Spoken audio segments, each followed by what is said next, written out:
Bismillahirrahmanirrahim. Assalamualaikum warahmatullahi wabarakatuh.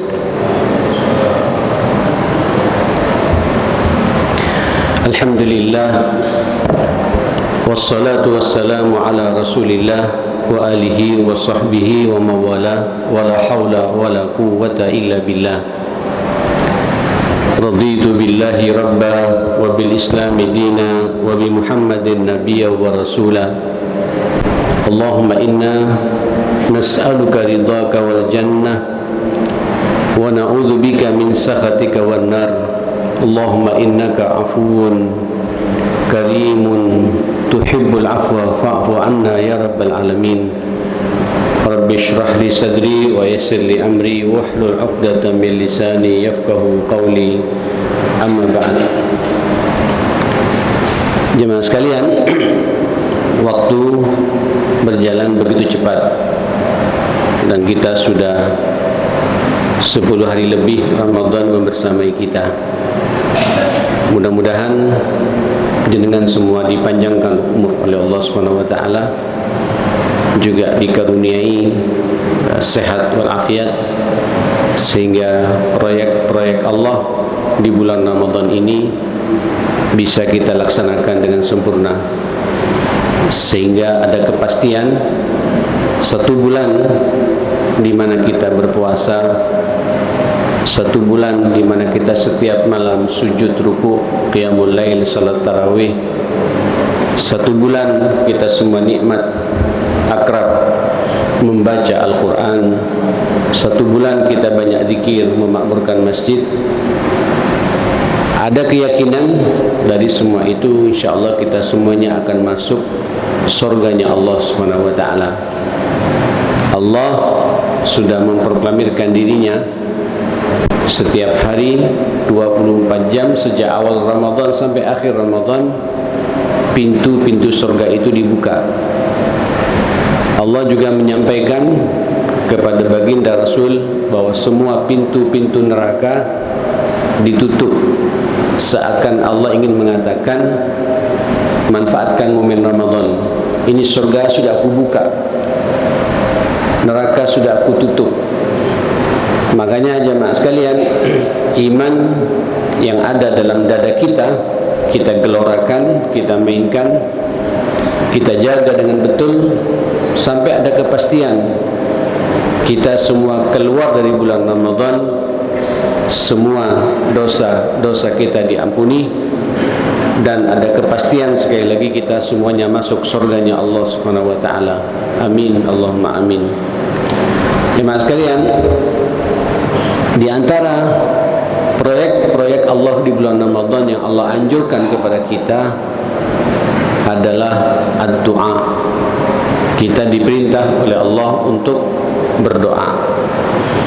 Izinkan saya melompat dalam kitab Dalilus Sa'ilin untuk membahas masalah ini, bab doa, bab doa, khususnya doa yang kita lantunkan, yang kita mintakan, kita langitkan di bulan Ramadan ini. Secara khusus Allah mengatakan di Al-Baqarah 186 itu, A'udzubillahi minasyaitonir rajim, wa idza sa'alaka 'ibadi anni fa inni qarib ujibu da'watad da'i idza da'ani falyastajibu li wal yu'minu bi la'allahum yarshudun. Apabila bertanya kepadamu ya Muhammad, hamba-hambaku ini tentang diriku di bulan Ramadan ini, katakan, fa inni qarib, sesungguhnya aku ini dekat. Bapak, Ibu, selama Ramadan, sepanjang Ramadan, detik-detiknya, menit-menitnya, jam-jamnya, Allah menunggu doa-doa terbaik kita. Bahkan Allah memproklamirkan dirinya kepada kita semua, pada hambanya ini, fa inni qarib, aku dekat kepada hambaku. Ya bagaimana Bapak tidak akan dekat jenengan dalam kondisi berpuasa? Puasa ini sudah jelas kalau jenengan ini beribadah karena Allah, tidak makan karena Allah, tidak minum karena Allah, tidak bermaksiat karena Allah. Kemudian malamnya tidak langsung tidur. Kalau iman tetap kita jaga, merespon perintah Allah dengan benar. Malam-malamnya kita menikmati salat tarawih itu, tidak ada satu malam yang absen, dijaga betul. Maka sebuah kepastian, Allah memproklamirkan dirinya, fa inni qarib, aku dekat, kata Allah Subhanahu wa taala. Apabila bertanya kepadamu ya Muhammad, hambaku tentang diriku pada bulan Ramadan ini, fa inni qarib, aku dekat. Ujibu da'watad da'i idza da'an, aku pasti mengijabahi, menjawab, merespon, mendengarkan. Allah pasti menerima setiap doa yang dimana hamba manusia ini berdoa kepada Allah. Idza da'ani, ketika dia berdoa kepadaku, falyastajibu li, ayo Pak, berpengharapanlah kepada Allah untuk yakin bahwa semua doa kita akan diijabahi oleh Allah Subhanahu wa taala. Terus waliyu'minu bi, jaga iman. Iman tetap kita kawal, karena puasa juga butuh iman, salat malam juga butuh iman, supaya kita menggelora terus, nikmat terus, merasakan tidak jenuh dan tidak ada tekanan bagi kita. Kan ini perintah dari Allah Subhanahu wa taala. Termasuk dalam suasana berdoa, iman yang seperti ini tetap kita jaga.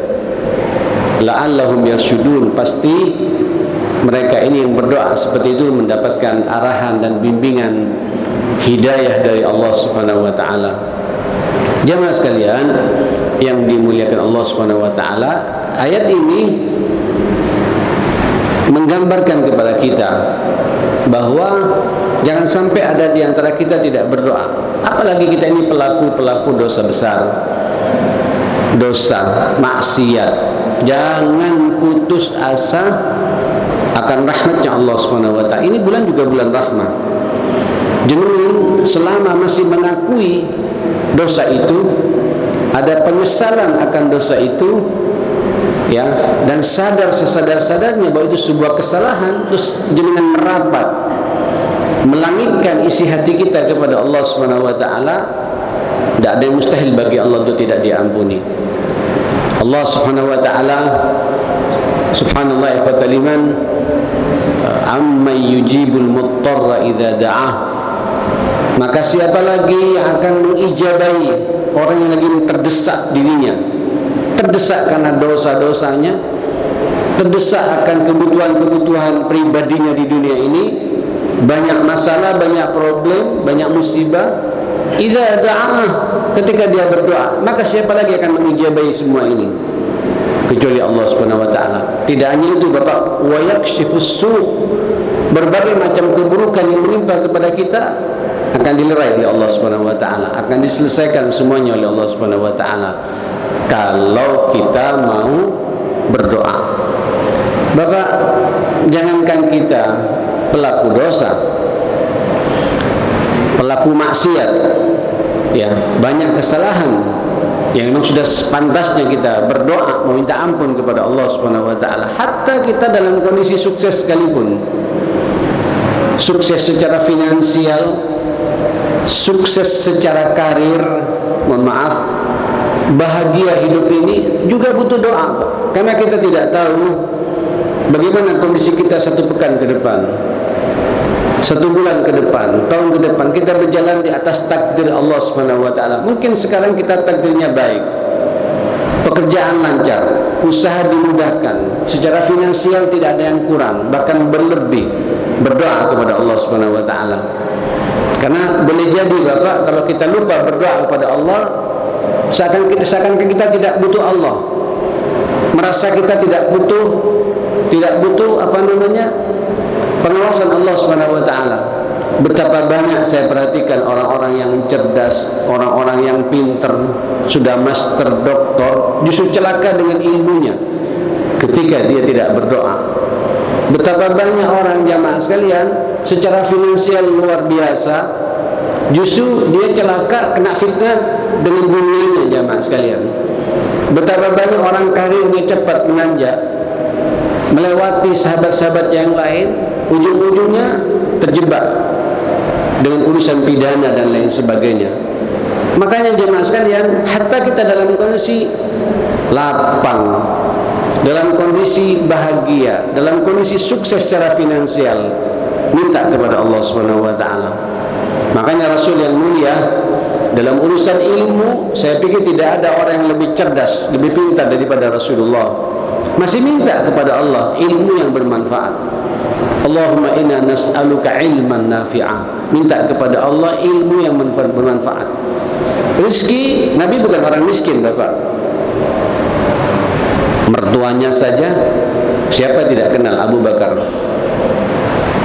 Siapa tidak kenal Umar bin Khattab radhiyallahu an?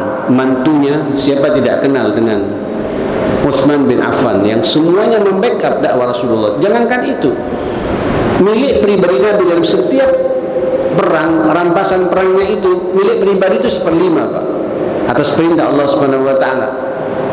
Walaupun nanti Nabi meninggal dunia, semuanya dialokasikan di jalan Allah, masih berdoa juga, warizqan thayyiban. Minta kepada Allah rezeki yang baik. Kurang baik apa Rasulullah? Karena boleh jadi Pak, nanti banyak rezeki baik menimpa kepada kita, tapi tidak kita syukuri, tidak kita berdoa dengan doa syukur yang sebenarnya kepada Allah Subhanahu wa taala. Kadang jadi fitnah dunia yang seperti itu. Jadi masalah, Pak, jadi petaka dan lain sebagainya. Termasuk juga kesehatan yang kita punya, jamaah sekalian. Alhamdulillah kita sehat walafiat, bisa berpuasa, alhamdulillah. Subhanallah, bisa salat berjamaah di masjid, ini kan karena sehat, jamaah sekalian. Ya, ayo Nabi sampai berdoa, Allahumma afini fi badani. Ya Allah, beri kesehatan, beri afiat kepada badanku ini, jasadku ini. Ya, mata yang kemudian tidak ragu masih bisa melihat, Allahumma afini fi basari. Minta pula mata kita jangan sampai bermaksiat kepada Allah Subhanahu wa taala. Telinga juga begitu, perlu berdoa kepada Allah Subhanahu wa taala. Yang baik-baik pun doa kepada Allah Subhanahu wa taala supaya kita istiqomah dengan kebaikan itu berada di jalan Allah Subhanahu wa taala.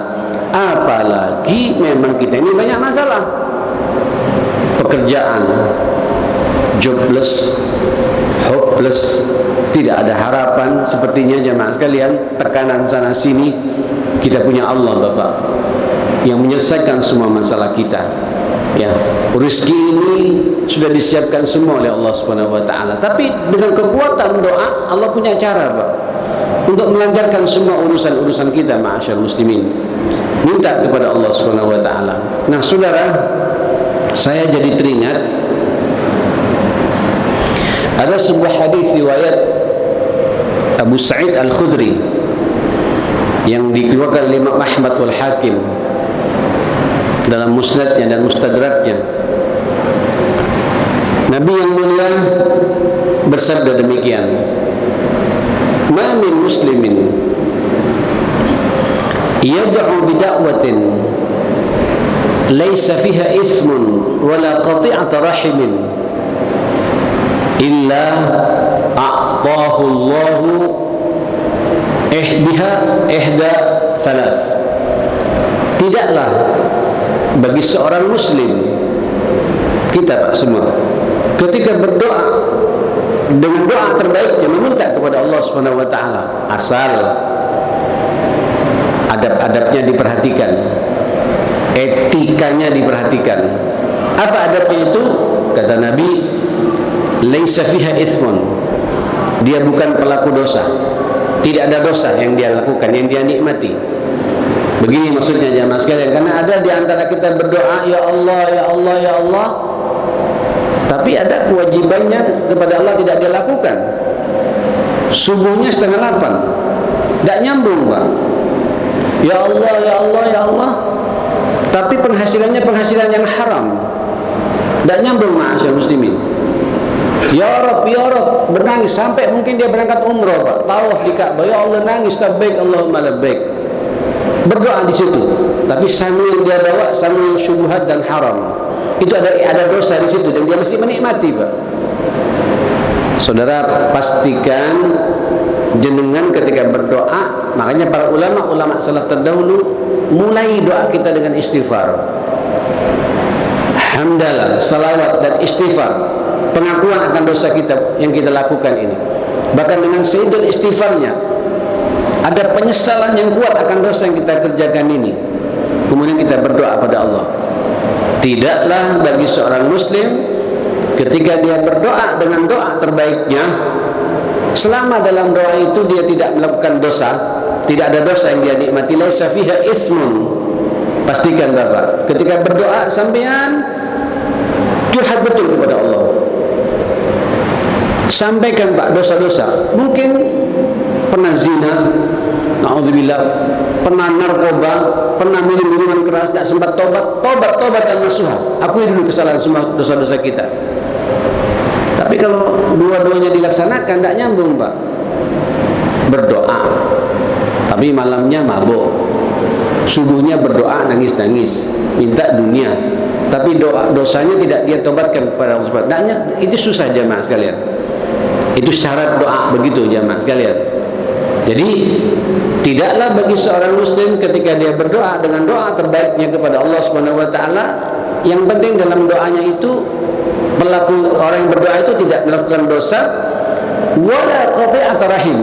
Yang kedua, ada kepastian kita satu sama lain tidak ada masalah, tidak terputus tali silaturahim. Apalagi terputus silaturahimnya dengan anaknya Pak, terputus silaturahimnya dengan orang tuanya sendiri, terputus silaturahimnya dengan kakak adiknya, tidak tegur sapa lebih dari 3 hari 3 malam, terputus silaturahimnya dengan ipar-iparnya, dengan ponaannya, dengan pamannya yang masih tidak batal wudhu lah dengan kita semua, keluarga besar kita. Hati-hati. Sebenarnya Bapak, kalau kita bicara silaturahim itu sebenarnya intinya itu keluarga terdekat Pak. Sebelum kemana-mana, baru kemudian kita bicara bagaimana hubungan kita dengan tetangga, hubungan kita dengan sahabat dan pertemanan kita, kawan-kawan kita dan lain sebagainya. Itu pastikan jenengan hidup ini saya tidak punya musuh, saya tidak punya masalah dengan siapapun pula, saya tidak punya problem. Setiap lihat manusia ini saudara saya, ya, ini apa namanya, family saya yang harus saya tegur, saya sapa, saya tegur, dan begitu seterusnya jamaah sekalian. Tapi kalau ada satu orang Pak, apalagi kita tahu kita yang berbuat salah jamaah sekalian, sampai terputus tali silaturahim dan kita tidak minta maaf sampai berdoa, tidak didengar doa-doa kita oleh Allah Subhanahu wa ta'ala. Hatta yastaliha, sampai kita akur kembali, damai kembali. Saudara, apa kata Nabi? Tidaklah bagi seorang muslim ketika dia berdoa dengan doa terbaiknya, yang penting dalam doa ketika dia berdoa itu tidak ada dosa yang dia lakukan dan tidak terputus tali silaturahim dengan siapapun pula, apalagi pada keluarga terdekatnya, pasti ada kepastian dari Allah. Allah akan memberikan jawaban dengan 3 jawaban, 3 pilihan dalam doanya, dan semuanya baik bagi kita. Apa itu? Imma ayyu'ajjila lahu da'watahu. Allah kadang berkehendak begitu berdoa sebelum dia meninggal dunia, apa yang dia doakan direspon oleh Allah, dijawab oleh Allah, dibalas oleh Allah langsung Pak, ya, diijabai oleh Allah Subhanahu wa ta'ala. Sampai minta umrah Pak, sebelum meninggal dunia diumrahkan oleh Allah. Sampai minta haji, dihajikan oleh Allah sebelum meninggal dunia. Ada orang seperti itu Pak, minta dunia, disukseskan dunia kita. Tapi tolong jamaah sekalian, Allah Bapak memahami betul kondisi kita masing-masing. Walaupun kita tidak punya dosa sudah, kalaulah kita berbuat dosa, kita langsung istighfar dan minta maaf kepada orang lain, kepada Allah Subhanahu wa ta'ala. Kemudian kita juga tidak terputus tali silaturahim, kita minta Pak, tidak dikasih-kasih oleh Allah. Berlaku jawaban yang kedua, wa imma ayyuakhiraha lahu fil akhirah.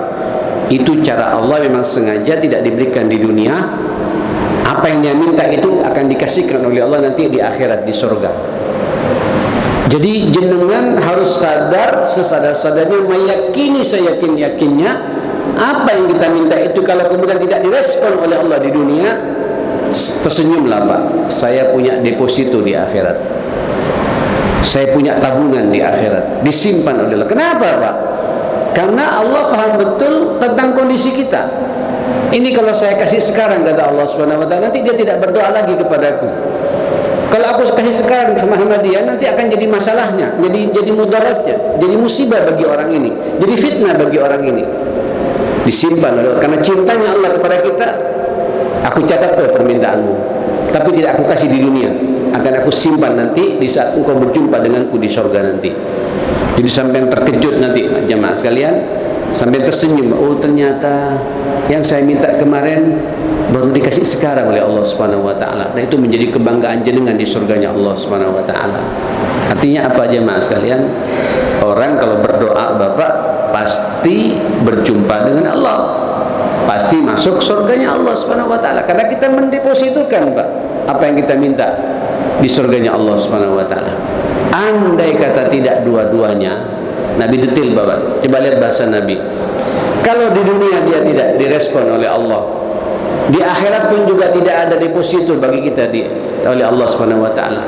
Yakinlah, kata Nabi, dengan doa itu, wa imma ayyasrifa anhu su'a mithlaha. Itu cara Allah untuk memalingkan berbagai macam musibah yang tidak enak, dipalingkan oleh Allah, tidak menimpa karena doa yang kita minta kepada Allah Subhanahu wa taala. Pak, kita tidak tahu apa takdir Allah ke depan ini.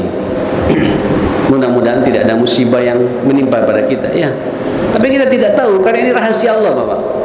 Jadi kalau sampai berdoa tidak merasa tidak terima, pasang dua pikiran saja Pak, deposito di akhirat. Kalau enggak, Allah ingin menyelamatkan saya di dunia. Makanya kata Nabi SAW, doa itu tidak ada yang konyol, tidak ada yang sia-sia. Semua doa manusia itu ada pengaruhnya, ada dampaknya. Dan doa itu juga bisa menghindarkan kita dari takdir Allah yang tidak enak menimpa kepada kita. Subhanallah.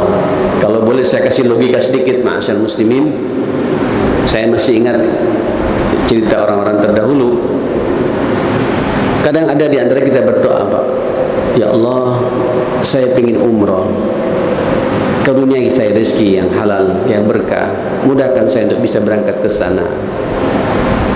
Sama Allah Pak, pada sampean ahli ibadah, dosa sudah kita istighfari, kita taubat, dan kita menghindari pokoknya ada kepastian kita tidak menikmati dosa. Kalau berbuat kita istighfar dan bertobat. Kemudian saya tidak punya musuh, ibadah sudah maksimal, terus berdoa minta umrah umpamanya Pak, pingin umrah sama istri, tidak dikabulkan oleh Allah. Tapi itu mungkin cara Allah untuk menghindarkan kita dari musibah yang akan menimpa kepada kita, ma'asyar muslimin. Kita mungkin tidak tahu, kata orang-orang Pak, kata guru saya, mungkin orang itu nanti akan celaka, ada kecelakaan, ada musibah, jatuh, patah tangannya atau patah kakinya, harus masuk rumah sakit, kemudian dioperasi pakai ortopedi, di pen sana pen sini. Ini kalau keluar angka Pak, mungkin sampai 100 juta. Tapi itu tidak menimpa, tidak terjadi musibah itu, walaupun di Lauhul Mahfuz sudah ada ketentuannya Pak. Dengan kekuatan doa kita itu musibah tidak menimpa, cuma umrahnya tidak berangkat jamaah sekalian. Kalau kita umrah jamaah sekalian, minimal Pak sekarang umrah 30, 35, yang plus betul 40 sampai 50 sekarang Pak. Kalau bagi Ramadan 100 sekarang Pak. Kalau 2 orang tidak jadi berangkat Pak, tapi nanti musibah tidak menimpa kepada kita. Maka saudara yang dimuliakan Allah Subhanahu wa taala, berdoa Pak. Mumpung Ramadan, apalagi Ramadan, Allah membuka lebar-lebar siap untuk mendengarkan celetukan kita. Puncaknya nanti jenengan berdoa pada malam Lailatul Qadar, yang akan nanti doa-doa jenengan dikawal oleh malaikat Pak. Tanazzalul malaikatu waruh fiha biidzni rabbihim min kulli amrin. Semua urusan apa yang sampai minta akan diselesaikan oleh Allah Subhanahu wa taala. Saudara, secara khusus bab doa ini diangkat oleh Allah pada ayat-ayat Ramadan. Monggo berdoa. Kalau perlu catat Pak, jangan diam antara azan dan qomat sambil berdoa. Karena kata Nabi, antara azan dan qomat mustahil doa-doa kita ditolak. azan dan qomat berada di rumah Allah di bulan suci Ramadan lagi, Pak. Terus sampai berdoa, wah, luar biasa, berdoa di bulan suci Ramadan di rumah Allah, terus antara azan dan qomat berdoa, Pak. Jangan diam kita ini, jangan diam, Pak. Terus berdoa. Diterima atau tidak urusan Allah Subhanahu wa taala, dan yakin pasti diterima. Ya, yakin diterima, Pak. Diterima di dunia, alhamdulillah. Enggak, punya deposito di akhirat. Enggak juga, saya akan diselamatkan oleh Allah dari berbagai macam musibah.